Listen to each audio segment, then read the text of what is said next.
हे काल म्हटले पळपुट आहे, हे रणछोडदासाचे पळपुट आहे. इतिहास त्यांनी भारतीय जनता पक्षाचाच पाहायला पाहिजे. शिवसेना या आंदोलनात कुठे होती?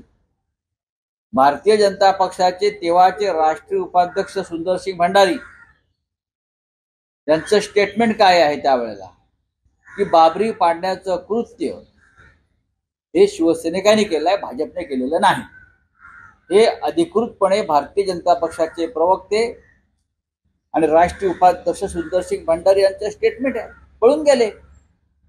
लालकृष्ण अडवाणी यांचं नंतरचं स्टेटमेंट पहा तुम्ही. अडवाणी जे होते रथयात्रेच्या निमित्तानं, पण ते म्हटलं की आमचं काम नाही. मग कोणी गेलं? आकाशातून मारेकरी आले होते, ते शिवसैनिक होते.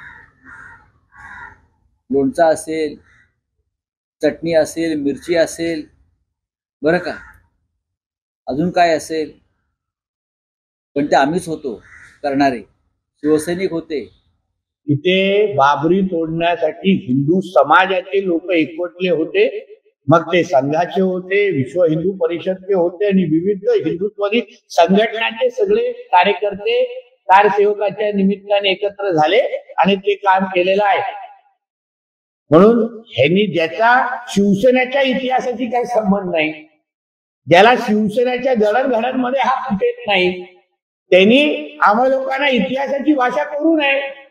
तुझ्या शिवसेनेमध्ये वय काय, तुला शिवसेना आणि बाळासाहेब ठाकरे किती कळले, हे पहिले संजय राजाराम राऊतनी आमच्यावर खुली चर्चेसाठी यावं, मग त्याच्यानंतर इतिहासाची भाषा करावी.